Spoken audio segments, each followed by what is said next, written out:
नमस्कार विद्यार्थी मित्रांनो, सुशील पवार जयवंती अकॅडमी या चॅनलवर सर्वांचं स्वागत। आपण बघणार आहोत नवीन जाहिरात आरोग्य विभागाची गड्डची जी नवीन जाहिरात येणार आहे। येणाऱ्या आता 2-4 दिवसामध्ये ही ॲड येऊ शकतं आणि ही जाहिरात आहे गोकुलदास तेजपाल। इथे दिसते गोकुलदास तेजपाल हॉस्पिटल, ज्याला GTP बोलतात। GTP हॉस्पिटल मुंबईमध्ये जाहिरात असणार आहे। ही हॉस्पिटलमध्ये एकूण पदं किती आहे, कोणत्या पदाला किती जागा रिक्त असणार आहे याबाबत आपण संपूर्ण माहिती बघू। तत्पूर्वी मी सुद्धा एक आरोग्य विभाग ठाणे या विभागात कार्यरत आहे, आरोग्य विभागातच आहे। आणि माझा परिचय मी 2 वर्षापासून यावर रिसर्च चालू आहे की कोणत्या पद्धतीने पेपर कंडक्ट केला जातं, TCS कोणतं घेतं, IBPS कोणतं घेतं।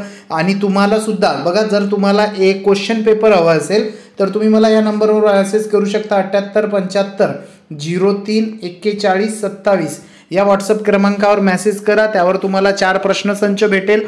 एक असणार 2023ला माझं सिलेक्शन झालं होतं, तो एक पेपर जशास तसे भेटेल। आणि 3 मी स्वतः तयार केले की बाबा कोणत्या टॉपिकवर फिक्स प्रश्न येतात, असे 4 प्रश्नसंच 99 रुपयाला असणार। आपले 1500ची 1000ची बॅच वगैरे नाही, 4 प्रश्नसंच करा, त्याचा 50 ते 60% तुम्हाला 100% काय होणार, फायदा होणारच आहे। चला तर बघू कोणते पद आहे आणि कोणत्या पदाला किती वॅकन्सी आहे। ठीक आहे, बघा इथे तुम्हाला दिसते गोकुलदास तेजपाल हॉस्पिटल, इथे आहे नाभिक। मंजूर पद किती होते, 5। रिक्त पदे सरळ सेवा 3।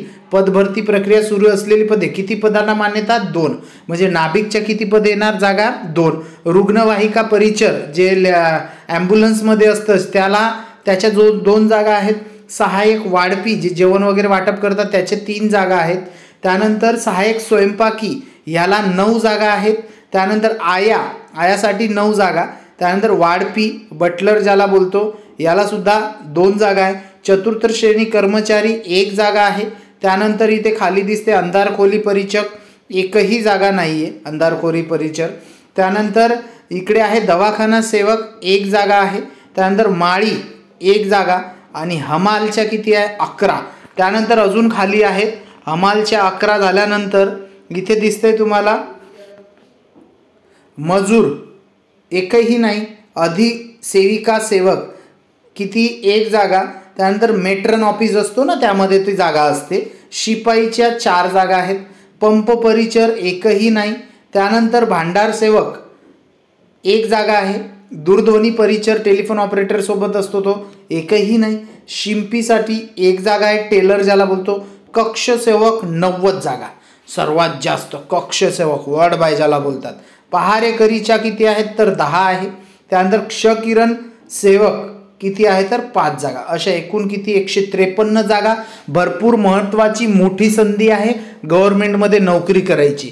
तर अभ्यास प्रॉपर चालू ठेवा। नवीन असाल चॅनलला सबस्क्राईब करून टाका, कारण इथून पुढे कोणतीही ॲड आली तर तुमची ती मिस होणार नाही। धन्यवाद मित्रांनो।